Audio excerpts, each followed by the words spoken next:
नमस्कार दोस्तों, welcome to one day exam class. देखिए, अगर आप रेलवे के किसी भी एग्जाम की तैयारी कर रहे हैं तो आपको लगातार पिछले साल के पेपरों को लगाते रहना होगा। हमने भी आपको ढेर सारे पिछले साल के पेपर कराए हुए हैं।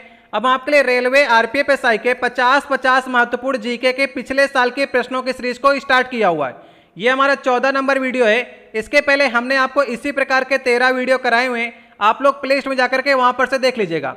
ये सारे प्रश्न आपके आने वाले रेलवे एनटीपीसी ग्रुप डी के लिए काफी इंपॉर्टेंट है, इसलिए वीडियो को आप लोग पूरा लास्ट तक देखने का प्रयास कीजिएगा। आज का देखिए, हमारा पहला प्रश्न है, चीनी यात्री व्हेन सांग किसके समकालीन था? आपके पास 4 ऑप्शन है, 3 से 4 सेकंड का समय। सबसे पहले एक बार आपको प्रयास करना है और वीडियो के लास्ट में पूरी ईमानदारी से बताएगा कि इन 50 महत्वपूर्ण प्रश्नों में से आप लोगों ने कितने प्रश्न के सही जवाब दिए हैं। इसका सही उत्तर होगा हर्षवर्धन। चीनी यात्री व्हेन सांग हर्षवर्धन के शासनकाल में आया था। बात करेंगे हर्षवर्धन कितने ईस्वी में राज सिंहासन पर बैठा था, तो 606 ईस्वी में 16 वर्ष की अवस्था पर यह राज सिंहासन पर बैठा और कन्नौज किसने अपनी राजधानी बनाई थी। बात करेंगे व्हेन सांग की, तो व्हेन सांग को यात्रियों का राजकुमार भी कहा जाता है, नीति का पंडित भी कहा जाता है, वर्तमान का शाक्य मुनि भी कहा जाता है। और ये कब भारत आया था? 629 ईस्वी में आया था और 645 ईस्वी तक यहाँ पर रहा, मतलब कि लगभग ये 16 साल रहा था। इसका लक्ष्य यह था कि नालंदा विश्वविद्यालय में इसका पढ़ने का लक्ष्य था और बौद्ध ग्रंथों को चुराकर ले जाने के उद्देश्य से भारत आया था। तो सही ऑप्शन होगा, ये किसके समकालीन था? हर्षवर्धन के समकालीन था। अगर आपको वीडियो अच्छा लग रहा हो तो वीडियो को लाइक और कर दीजिएगा। चैनल पर अगर आप नए हैं तो नीचे आपको लाल रंग का सब्सक्राइब का बटन दिखेगा, उसे दबाकर लाल से काला कर दीजिएगा ताकि आने वाली वीडियो की नोटिफिकेशन आपके पास सबसे पहले पहुंच सके। दूसरा प्रश्न है, निम्नलिखित में से कौन सा मूल कर्तव्य नहीं है? चलिए, चारों ऑप्शनों को पढ़ना है आपको और ये पहचान करनी है कि इसमें से मूल कर्तव्य कौन से नहीं है। मूल कर्तव्यों की संख्या पहले 10 थी, अब बढ़ा करके 11 कर दी गई है। पहचानिए इनमें से कौन सा मूल कर्तव्य नहीं है। पहले ऑप्शन की बात करते हैं, देश की समृद्ध विरासत को बचाना, जो कि हमारा मूल कर्तव्य है। इसके बाद दूसरे नंबर पर लिखा गया सार्वजनिक संपत्ति की रक्षा करना, यह भी हमारा मूल कर्तव्य है। इसके बाद संवैधानिक उपचारों का अधिकार, ये हमारा मूल कर्तव्य नहीं है, ये हमारा मूल अधिकार है। आर्टिकल 32 में संवैधानिक उपचार का अधिकार आपको मिला हुआ है और आर्टिकल 32 आता है मौलिक अधिकारों में, तो ये मूल कर्तव्य नहीं है। इसके बाद डी ऑप्शन जो लिखा गया है, वैज्ञानिक सोच, मानवता, जिज्ञासा का विकास जो है ये आपको करना है, ये भी आपका मूल कर्तव्य है। और भी ढेर सारे आपके मूल कर्तव्य हैं, जैसे कि देश की रक्षा करना है, देश के अखंडता और एकता को सुरक्षित रखना है। ढेर सारे इसी प्रकार के आपके 11 मूल कर्तव्य हैं, जिनमें से सी वाला ऑप्शन जो है आपका, ये मूल कर्तव्य ना हो करके ये मौलिक अधिकार है, इसलिए सी वाला ऑप्शन जो होगा वो सही ऑप्शन होगा। कि तीसरा नंबर प्रश्न है, विद्युत क्षेत्र का मान किसके बराबर होता है? विद्युत गति के, विद्युत चालकता के, विद्युत द्रोधु के, विद्युत फ्लक्स के? सही ऑप्शन होगा विद्युत क्षेत्र का मान विद्युत फ्लक्स के बराबर होता है। फार्मूला क्या होता है? डी फाई, मतलब कि विद्युत फ्लक्स बराबर E मल्टीप्लाई DA होता है। ये डी फाई क्या है? विद्युत फ्लक्स है। E क्या है? विद्युत क्षेत्र का मान है और DA क्या? अल्पांश क्षेत्रफल है। इसलिए विद्युत क्षेत्र का मान लगभग जो होता है वो विद्युत फ्लक्स के इक्वल टू होता है। सही ऑप्शन होगा डी वाला ऑप्शन। देखिए, चौथा प्रश्न है, संसद के दोनों सदनों के संयुक्त बैठक की अध्यक्षता कौन करता है? प्रधानमंत्री, राष्ट्रपति, लोकसभा अध्यक्ष या फिर राज्यसभा के सभापति? अगर किसी विधेयक को लेकर के दोनों सदनों में मतभेद हो गया है, जैसे कि आपका लोकसभा और राज्यसभा में मतभेद हो गया, तो आर्टिकल 108 के तहत राष्ट्रपति क्या करेगा? संयुक्त बैठक बुलाएगा। ठीक है, बुलाता राष्ट्रपति है, लेकिन आपसे पूछा क्या है, अध्यक्षता कौन करेगा? तो अध्यक्षता हमेशा लोकसभा का अध्यक्ष करता है, याद रखिएगा। लेकिन संविधान संशोधन में, संविधान का अगर संशोधन करना है तो उसमें संयुक्त बैठक का कोई भी प्रावधान नहीं है। दोनों सदनों को विशेष बहुमत से उसे पास करना होगा। ठीक है, क्या है आपको याद रखना है? संयुक्त बैठक का प्रावधान जो है कहां पर नहीं है? संविधान संशोधन में नहीं है। लोकसभा का अध्यक्ष अध्यक्षता करता है, राष्ट्रपति बुलाता है। आर्टिकल 108 के तहत संयुक्त अधिवेशन की चर्चा की गई है। पांचवां नंबर प्रश्न है, गड़जत पहाड़ियां किस राज्य में स्थित हैं? बताइए, आंध्र प्रदेश, उड़ीसा, कर्नाटक या फिर आपका महाराष्ट्र? सही ऑप्शन होगा उड़ीसा। ये गड़जत की पहाड़ियां जो हैं उड़ीसा में, यहीं पर गोंड नामक जनजाति का निवास है। ठीक है, याद रखिएगा, इंपॉर्टेंट क्वेश्चन है। जो प्रश्न आपको ना या करे उस पर विशेष तौर पर ध्यान दिया करें। देखिए 6वां नंबर प्रश्न है, मूल संरचना सिद्धांत का निर्माण किस ऐतिहासिक निर्णय के आधार पर किया गया था? बताइए, मूल संरचना सिद्धांत या फिर इसे कहते हैं मूल ढांचा सिद्धांत। इसका सही ऑप्शन होगा केशवानंद भारती बनाम केरल राज्यवाद। देखिए 1967 में गोलकनाथ बनाम पंजाब एक केस हुआ था। वहां पर क्या हुआ था कि मूल अधिकारों को संविधान संशोधन के अंतर्गत नहीं रखा गया था। मतलब कि संसद क्या है, मूल अधिकारों पर संशोधन नहीं कर सकती है। लेकिन केशवानंद भारती बनाम केरल में यह निर्णय लिया, 1973 में यह निर्णय आया था। इसमें सुप्रीम कोर्ट ने यह कहा कि संसद जो है वो मूल अधिकारों में भी संशोधन कर सकती है।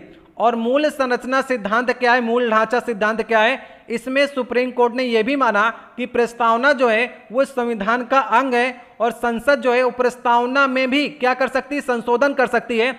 अगर कहीं पर भी संविधान को समझने में दिक्कत आती है तो मूल संरचना सिद्धांत, मूल ढांचा सिद्धांत में क्या है, प्रस्तावना को मूल ढांचा मानेंगे। जो भी भाषा अस्पष्ट लगेगी हमें, वो हम प्रस्तावना में देख करके उसे सुधार करेंगे। तो यही है केशवानंद भारती बनाम केरल, इसे आप लोग याद रखिएगा।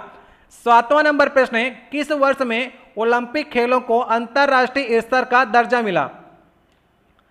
देखिए 1896 एथेंस यूनान में आपके ओलंपिक खेल स्टार्ट हुए थे, ठीक है, लेकिन उन्हें अंतरराष्ट्रीय दर्जा नहीं मिला था।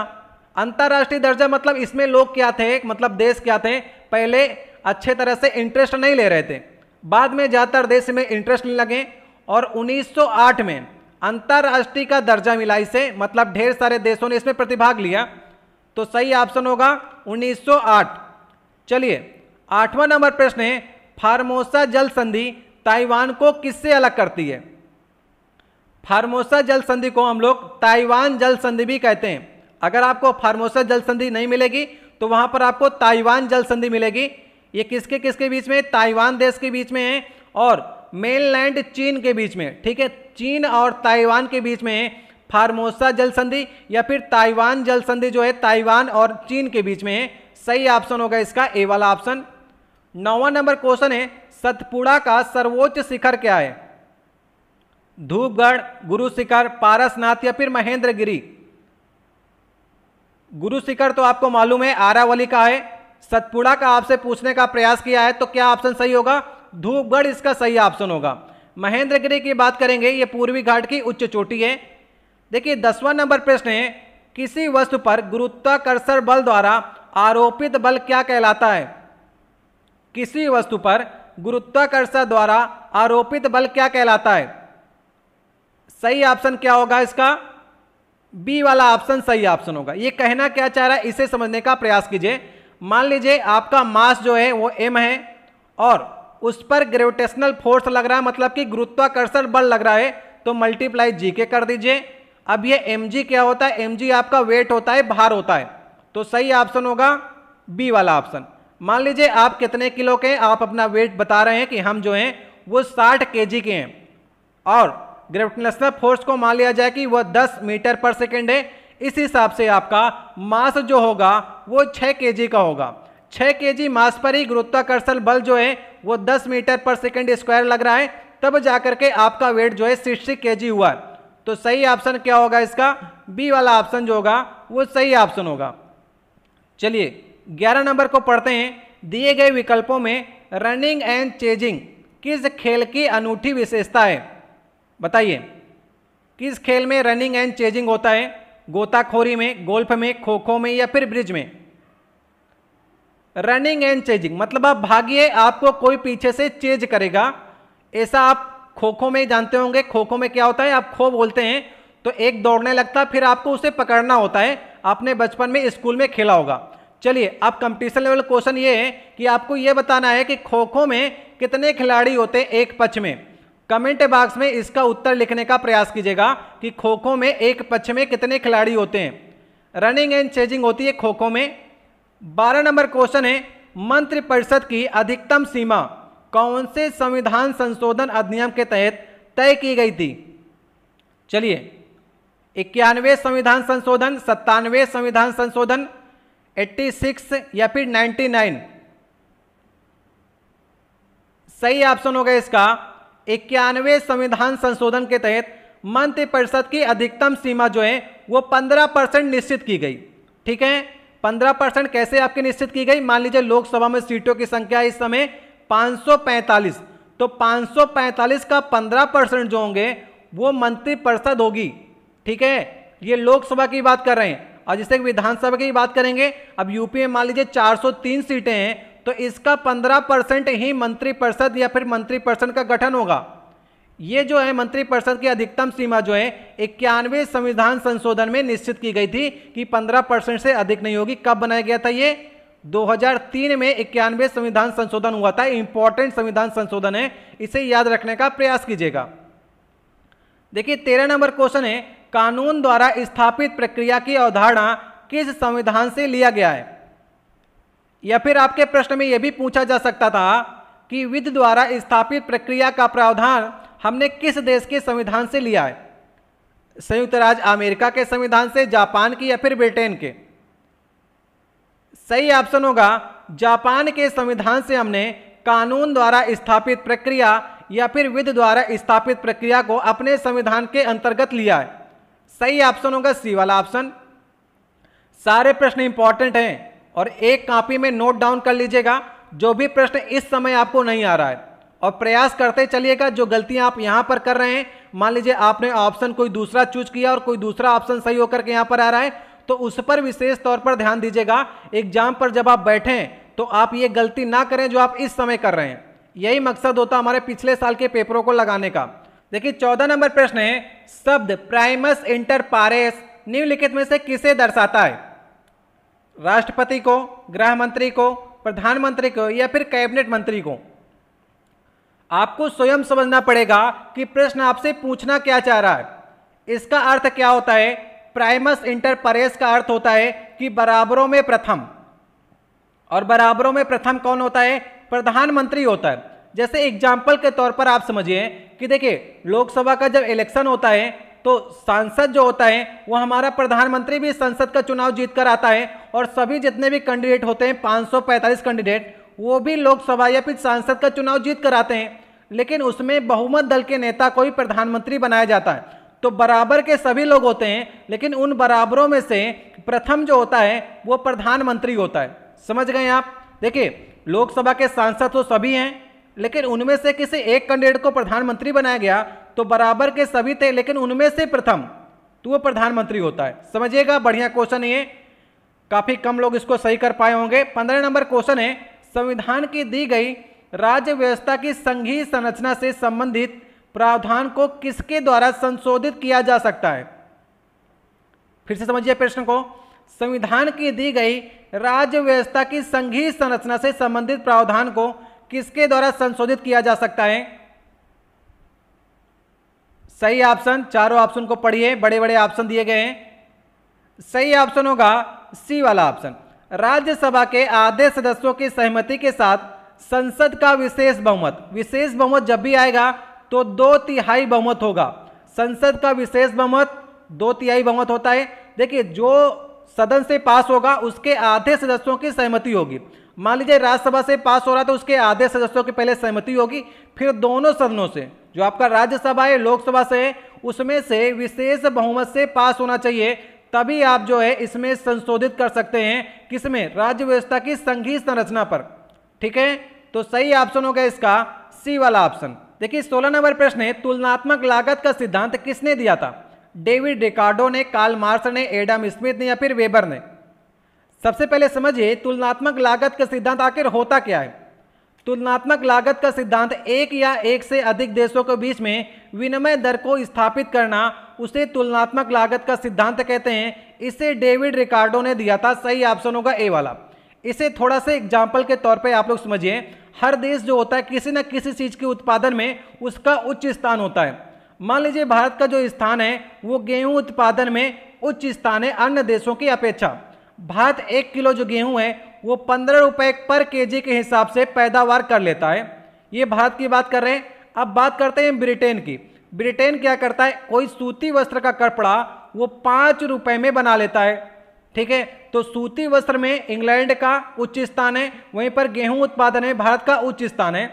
अगर भारत सूती वस्त्र का उद्योग मान लीजिए लगाता है तो उसे एक कपड़ा 10 रुपये में बनता है भारत में, और वहीं पर इंग्लैंड अगर चाहता है कि वो गेहूं का उत्पादन करें तो वहां पर गेहूं की लागत आ रही है 25 रुपये पर केजी। तो तुलनात्मक लागत का सिद्धांत ये कहता है कि जो जलवायु आपके देश में अच्छी है उसका उत्पादन आप अधिक मात्रा में बढ़ाएं और उसका ट्रांसपोर्ट करें, उसका आप क्या करें, निर्यात करें। तो आपने 15 रुपये पर केजी के हिसाब से गेहूं का और उत्पादन किया और आपने इंग्लैंड भेज दिया इसे, और इंग्लैंड से जो कपड़ा आपके लिए सस्ता पड़ रहा था, आपके यहाँ वो 10 रुपये में बन रहा था, इंग्लैंड में 5 रुपये का पड़ा था, तो उसको अपने यहाँ मंगाइए और लाभ को कमाइए दोनों देश। ठीक है, तो ये सिद्धांत दिया था। तुलनात्मक लागत का सिद्धांत जो है वो तुलनात्मक प्रॉफिट का सिद्धांत भी है, इसे डेविड रिकार्डो ने दिया था। देखिए 70 नंबर क्वेश्चन है, नाभिक में न्यूक्लियोसोम द्वारा एक दोहरी संरचना का सिद्धांत या फिर निर्माण क्या कहलाता है? नाभिक में न्यूक्लियोसोम द्वारा एक दोहरी संरचना का निर्माण क्या कहलाता है? सही ऑप्शन होगा क्रोमैटिन कहलाता है। आपने पढ़ा होगा, इसे कहते हैं हम लोग क्या कहते हैं, क्रोमैटिन कहते हैं। 18 नंबर क्वेश्चन है, निम्नलिखित में से किस राज्य की पवन ऊर्जा उत्पादन की क्षमता सबसे अधिक है? पवन ऊर्जा मतलब होती है, जैसे आपने देखे होंगे बड़े बड़े पवन के चक्के लगे होते हैं, उनसे पवन ऊर्जा का उत्पादन किया जाता है, टारबाइन की मशीनें भी कहते हैं उन्हें। तो सबसे ज्यादा पवन ऊर्जा से विद्युत कौन पैदा करता है?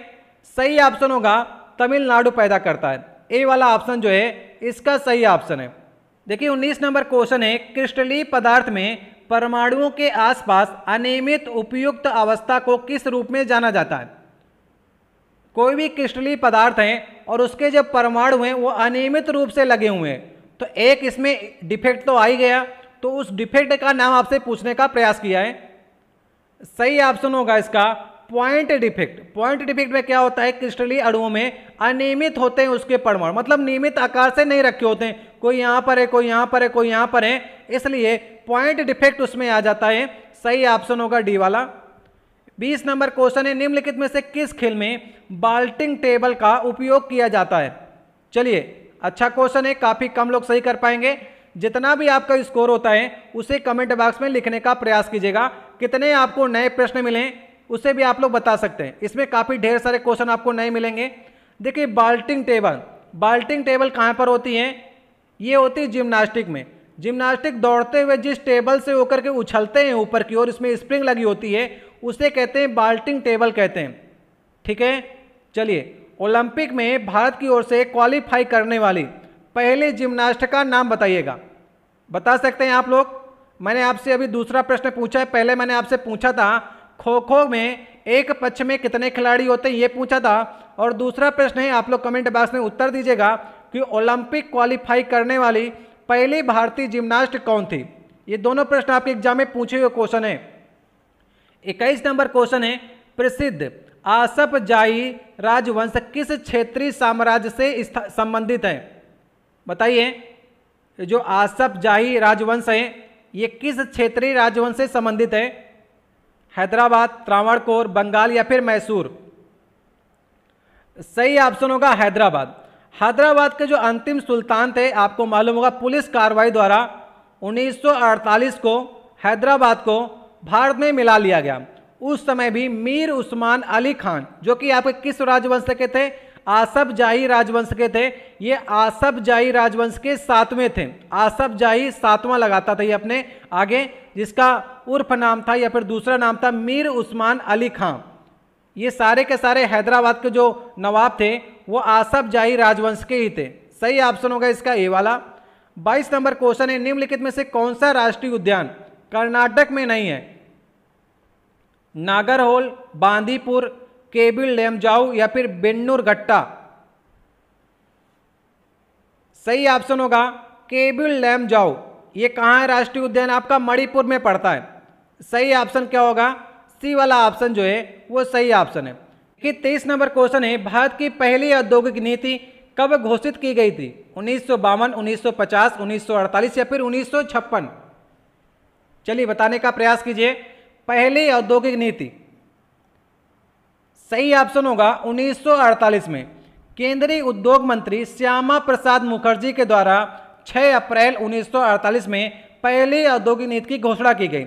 इसमें यह निर्णय लिया गया कि हमारी जो अर्थव्यवस्था होगी वो मिश्रित अर्थव्यवस्था होगी। दूसरे नंबर पर हम लोग किस पर ध्यान देंगे, छोटे और कुटीर उद्योगों पर खास करके हम लोग उसको बढ़ावा देंगे। ठीक है, तो ये सब नीतियाँ थी। जो पहली नीति बनी थी वो 1948 में पहली औद्योगिक नीति थी। इसके बाद 1956 में दूसरी आपकी औद्योगिक नीति बनी थी। तो पहली आपसे पूछा है इसलिए 1948 सही कीजिएगा। देखिए 24 नंबर क्वेश्चन है, प्रधानमंत्री सहित अन्य सभी मंत्री सामूहिक रूप से किसके प्रति उत्तरदायी होते हैं। एक एक क्वेश्चन आपके लिए इंपॉर्टेंट है और आने वाले रेलवे एनटीपीसी ग्रुप डी की अगर आप तैयारी कर रहे हैं तो आपको लगातार ये सारे प्रश्न तो आपको आने ही चाहिए।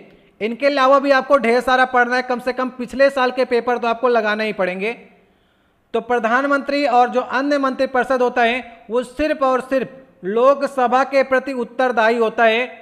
अगर लोकसभा भंग हो गई या फिर उस पर अविश्वास प्रस्ताव ला दिया गया तो पूरी की पूरी मंत्रिपरिषद या फिर प्रधानमंत्री सहित मंत्रिपरिषद को इस्तीफा देना होता है।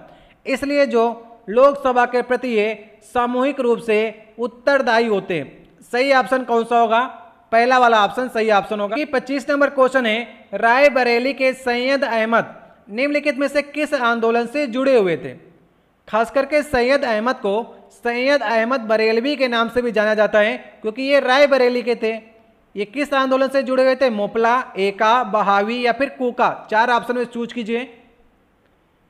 सही ऑप्शन है बहावी आंदोलन। बहावी आंदोलन का जो प्रवर्तक थे वो अब्दुल बहाब थे, लेकिन भारत में सैयद अहमद बरेलवी ने बहावी आंदोलन को आगे बढ़ाया। और बहावी आंदोलन किसके लिए था, मुस्लिम सुधारवादी आंदोलन था। ठीक है, सही ऑप्शन है सी वाला। 26 नंबर प्रश्न है, ठांगटा निम्नलिखित में से किस राज्य की मार्शल आर्ट शैली है। मैंने आपको केरल की और पंजाब की मार्शल आर्ट शैली को बताया हुआ, पिछले वीडियो आप जाकर के देखेंगे।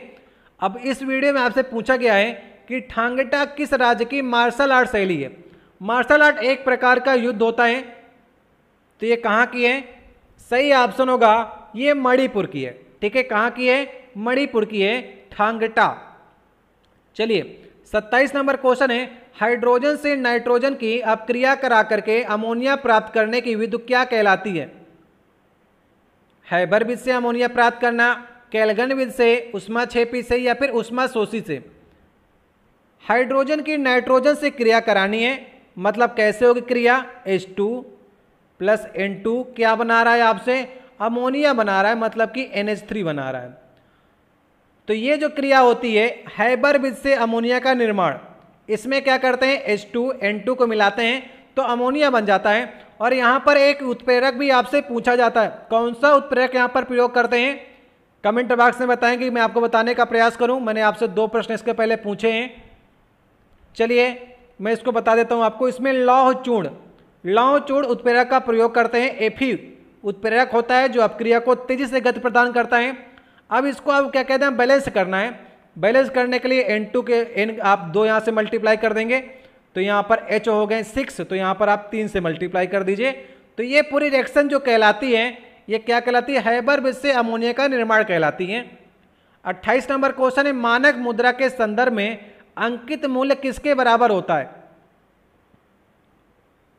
अगर आप मानक मुद्रा को पढ़ेंगे तो मानक मुद्रा के संबंध में अंकित मूल्य जो होता है वो आंतरिक मूल्य के इक्वल टू होता है। सही ऑप्शन होगा पहला वाला। आखिरी मुगल सम्राट कौन सा था बताइए।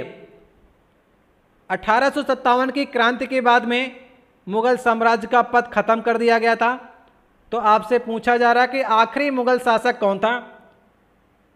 तो बहादुर शाह दोती या फिर इसे बहादुर शाह जफर भी कहते हैं। आपको मालूम है ना, इसे रंगून भेज दिया गया था बाद में अंग्रेजों ने। तो यही लास्ट सम्राट था, बहादुर शाह दोती या फिर बहादुर शाह जफर।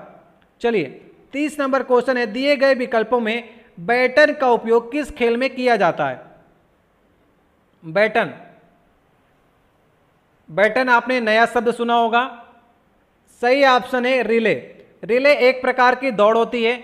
जैसे मैं आपको एग्जाम्पल में बताता हूं, जैसे कि 400 मीटर की दौड़ होती है तो 4 लोग इस दौड़ को दौड़ते हैं। 100 मीटर में गैप में 4 लोग खड़े होते हैं। जैसे एक स्टार्टिंग हुई तो एक आदमी यहाँ पर से 100 मीटर दौड़ेगा और हाथ में उसके एक प्लास्टिक के रूप में एक पाइप होता है, आपने देखा होगा। उस पाइप को 100 मीटर बाद वो दूसरे को पकड़ाएगा तो 100 से 200 मीटर बाद वो दूसरा, फिर तीसरा, फिर चौथा, मतलब 4 लोग जो हैं वो 400 मीटर की रेस को पूरा करेंगे। और जो ये पास करते हैं, जो मैंने आपको बताया प्लास्टिक का किसी भी रंग का हो सकता है, उसे कहते हैं बैटन। तो ठीक है, ये रिले दौड़ से संबंधित है। सही ऑप्शन होगा पहला वाला। 31 नंबर प्रश्न है, ढाका शहर किस नदी के किनारे स्थित है? बाराक, सुरमा, ये बुरी गंगा नहीं है, ये बूढ़ी गंगा है, ब्रह्मपुत्र। बताइए 4 में से कौन सा ऑप्शन सही है?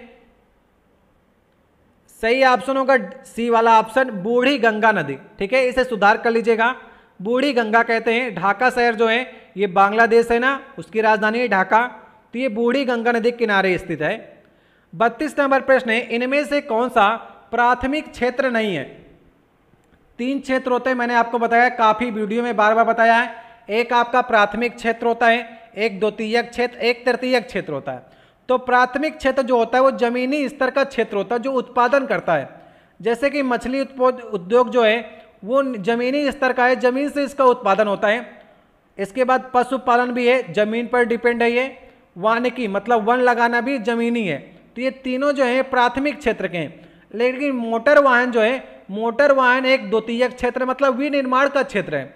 जब कच्चा माल देगा प्राथमिक क्षेत्र तभी तो जाकर के मोटर वाहन बनेगा। अगर लोहा देगा तभी तो मोटर वाहन बनेगा। तो लोहा दे रहा है प्राथमिक क्षेत्र, तो विनिर्माण क्षेत्र जो होता है वो द्वितीयक क्षेत्र होता है, इसलिए प्राथमिक क्षेत्र नहीं है। कौन सा क्षेत्र है मोटर वाहन का? ये द्वितीयक क्षेत्र है। ठीक है, 33 नंबर क्वेश्चन है, सूडान जैसे जलवायु क्षेत्र में किस प्रकार की वनस्पति पाई जाती है? सूडान, सूडान कहाँ पर है? अफ्रीका में पड़ता है, और अफ्रीका में ये गर्म स्थान पर पड़ता है। तो गर्म स्थान पर है तो कैसे इसकी जलवायु होगी? सही ऑप्शन होगा सवाना घास के मैदान। सवाना जो घास के मैदान आते हैं ये उष्णकटिबंधीय इलाके के मैदान होते हैं। ठीक है, तो सूडान जैसे जलवायु क्षेत्र में सवाना घास के मैदान पाए जाते हैं। अगर आप बात देखेंगे जाकर के तो अफ्रीका के उत्तरी हिस्से में देखेंगे तो वहां पर आपको सूडान मिलेगा। 34 नंबर क्वेश्चन है, गोदावरी नदी का उद्गम स्थान आपसे पूछा है। गोदावरी, गोदावरी नदी के किनारे क्या लगता है? कुंभ का मेला लगता है। ये कहाँ पर है? नासिक में है, महाराष्ट्र आपकी निकलती है नासिक से। और नासिक में पड़ता है त्र्यंबकेश्वर का पठार या फिर त्र्यंबक का पठार पड़ता है। यहीं से गोदावरी नदी निकलती है जो कि क्या कहलाती है? दक्षिण की गंगा कहलाती है। और दक्षिण भारत की बात करेंगे तो सबसे बड़ी नदी है। ठीक है, दक्षिण भारत की गंगा कौन कहलाती है? कावेरी कहलाती है। इसे बूढ़ी गंगा भी कहते हैं, दक्षिण की गंगा भी कहते हैं। और दक्षिण भारत की गंगा कौन सी है? वो कावेरी नदी है। 35 नंबर प्रश्न है, राष्ट्रमंडल खेलों में उत्कृष्ट खिलाड़ी का सम्मान करने के लिए कौन सा पुरस्कार दिया जाता है? बताइए, जो आपके कॉमनवेल्थ गेम होते हैं, जो उत्कृष्ट खिलाड़ी का सम्मान में कौन सा पुरस्कार दिया जाता है? Asia cup, David Dixon trophy, Ranji trophy, Bandodkar trophy. बताइए, अगर कोई उत्कृष्ट खिलाड़ी राष्ट्रमंडल खेलों से उभर कर आया है तो उसे आप कौन सा पुरस्कार देंगे? तो सही ऑप्शन होगा डेविड डिक्सन ट्रॉफी। कौन सा ऑप्शन सही है? बी वाला ऑप्शन जो है वो सही ऑप्शन है। कि 36 नंबर क्वेश्चन है, अंग प्रत्यारोपण रोगियों में इम्यूनोस्प्रेसिव एजेंट के रूप में कौन सा जैव सक्रिय अणु प्रयोग किया जाता है? काफी डीप में बायोलॉजी क्वेश्चन ये पूछ लिया गया है। चलिए फिर भी क्या कर सकते हैं आप लोग, एक बार देख तो सकते हैं। एग्जाम में अगर आ गया और आपको थोड़ा बहुत भी याद रहा, सही ऑप्शन क्या होगा? साइक्लोस्पोरिन ए। ये जैव सक्रिय अणु जो होता है, मान लीजिए एक मनुष्य के शरीर से कोई अंग निकाल करके दूसरे मनुष्य के शरीर में वो अंग लगाया जाता है, उसे कहते हैं अंग प्रत्यारोपण। और वहाँ पर जो जैव सक्रिय अणु उसको जोड़ने में मदद करता है उसका नाम है साइक्लोस्पोरिन ए। ठीक है, थोड़ा सा दिमाग में रख सकते हैं इसे। नेक्स्ट टाइम कभी आएगा तो 4 ऑप्शनों में आपको देखकर जरूर आप लोग सही करने का प्रयास करेंगे। वो लोग वही लोग सही कर सकते हैं जो इस वीडियो को देख रहे होंगे, जो पिछले साल के पेपरों को लगा रहे होंगे, क्योंकि रेलवे के ढेर सारे प्रश्न जो होते हैं आगे आने वाले एग्जाम में रिपीट होकर के आते हैं। 37 नंबर क्वेश्चन है, श्रीरंगपट्टनम की संधि निम्नलिखित में से किस युद्ध के परिणाम स्वरूप हुई?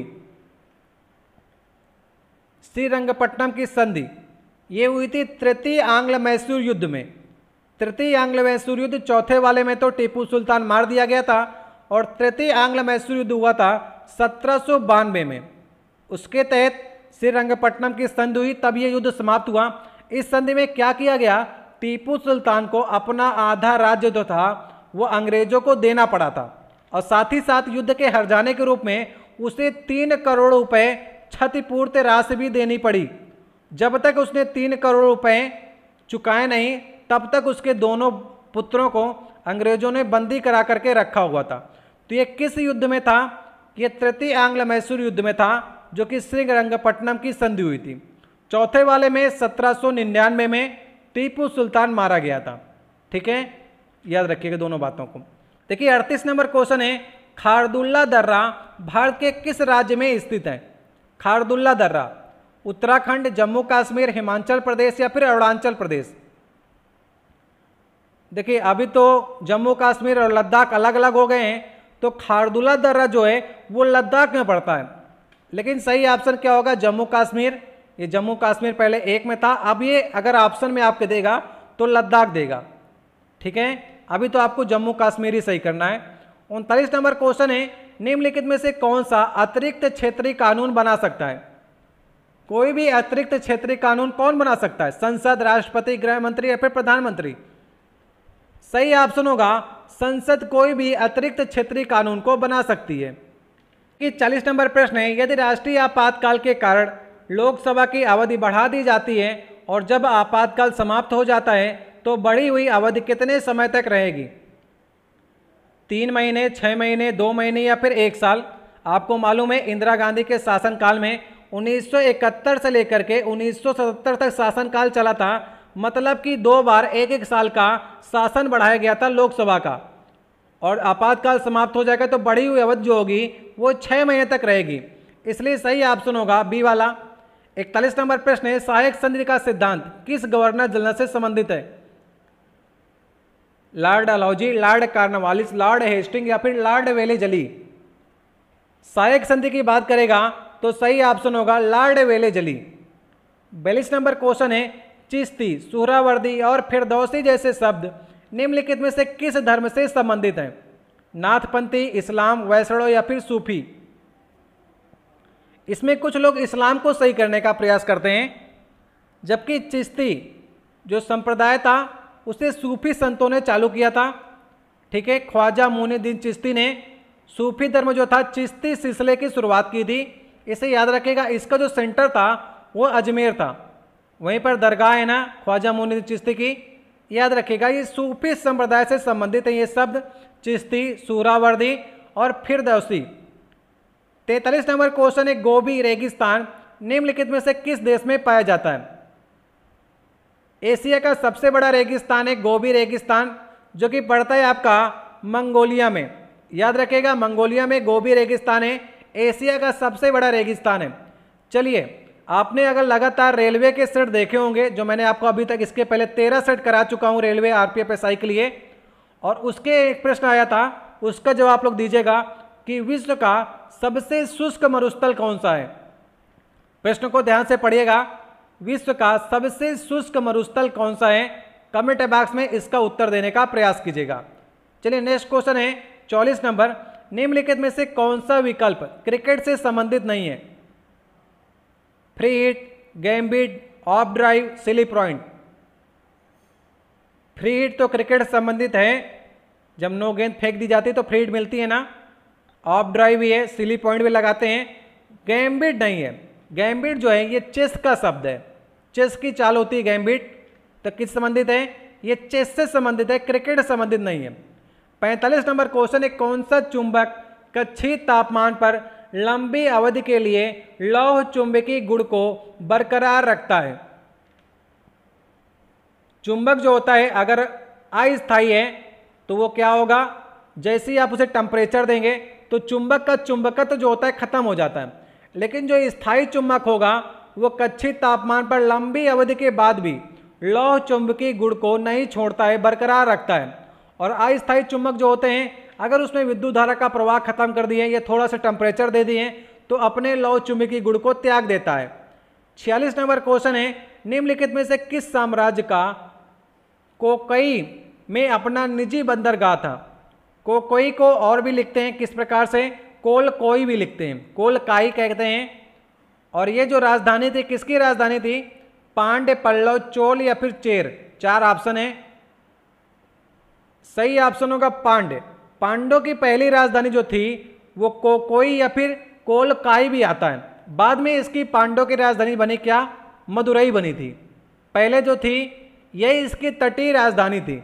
इंपॉर्टेंट क्वेश्चन है क्योंकि इस तरह पांड, पल्लव, चोर और चेर के बारे में आप कम जानते होंगे, इनसे एक प्रश्न जरूर एग्जाम में दे देता है।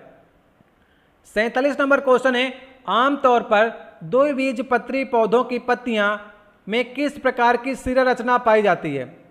आप द्विबीजपत्र पौधों की पत्तियों को देखेंगे तो किस प्रकार की संरचना पाई जाएगी?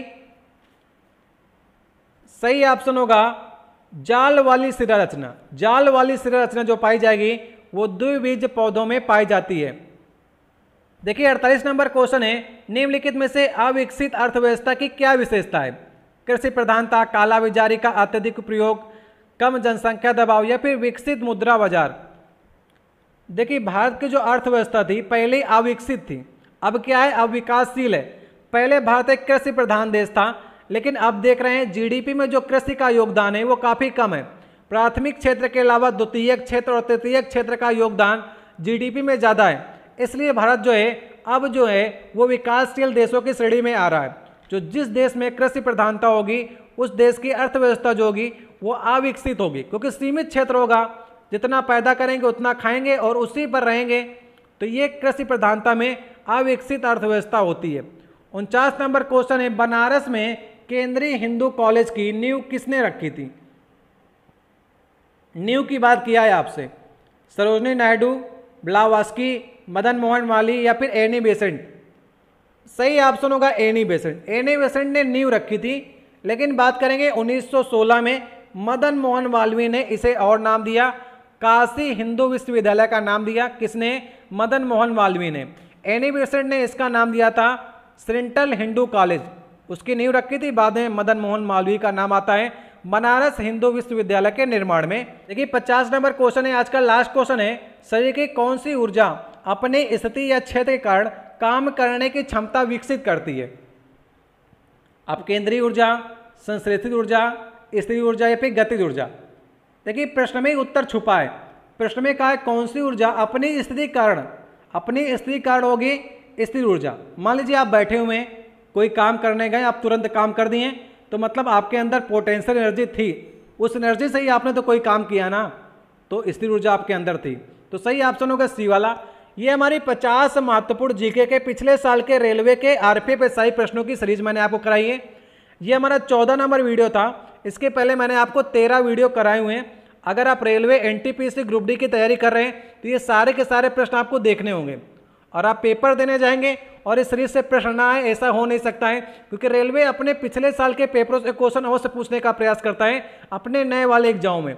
इसलिए मैं आपको पिछले साल के पेपर तो करा ही रहा हूँ, ढेर सारे नए नए प्रश्न भी करा रहा हूँ। तो कम से कम आप लोग इनको तैयार करते चलिए और अपना स्कोर कार्ड जरूर शेयर कीजिएगा कि इन 50 महत्वपूर्ण प्रश्नों में से आप लोगों ने कितने प्रश्न के सही सही जवाब दिए। अगर आपने 30 प्लस भी किया है तो आपका स्कोर अच्छा माना जाएगा। अगर आपने 35 प्लस किया है तो इसका मतलब आपकी बहुत अच्छी तैयारी है, क्योंकि 15 प्रश्न इसमें आपको नए जरूर मिले होंगे। तो 35 तो आप करिए ही करिए। अगर 15 नए प्रश्नों में से कुछ अच्छे कर लेते हैं तो आपका स्कोर 35 प्लस चला जाएगा। 30 से कम होता है तो अपने आप जीएस थोड़े से स्ट्रांग कीजिए। लगातार हमारे सीरीज को देखिए, आपके जीएस अपने आप स्ट्रांग हो जाएगी। ठीक है, वीडियो आपको कैसा लगा? वीडियो अच्छा लगा हो तो लाइक कीजिएगा। चैनल पर नए हो तो नीचे आपको लाल अंक की सब्सक्राइब की बटन दिखेगी, उसे दबाकर लाल से काली कर दीजिएगा। और मैंने आपसे 3 प्रश्न पूछे वीडियो के लास्ट में। पहला प्रश्न मैंने आपसे ये पूछा था कि खो खो में एक पक्ष में कितने खिलाड़ी होते हैं? आप लोग बता सकते हैं कि खो खो में एक पक्ष में कितने खिलाड़ी होते हैं? पहला प्रश्न था। दूसरा प्रश्न ये था कि ओलंपिक क्वालिफाई करने वाली पहली भारतीय कौन सी थी? ठीक है। तीसरा प्रश्न मैंने आपसे पूछा था विश्व का सबसे शुष्क मरुस्थल कौन सा है? ये तीनों प्रश्न मैंने आपको कराए हुए हैं, ऐसा नहीं कि नहीं कराया है, तीनों प्रश्न कराया है। लगातार आप हमारे साथ जुड़े होंगे तो सभी प्रश्नों को उत्तर दे सकते हैं। मिलते हैं आपसे नेक्स्ट वीडियो में। बहुत बहुत धन्यवाद। किसी प्रश्न में आपको डाउट होता है तो कमेंट बॉक्स में कह सकते हैं।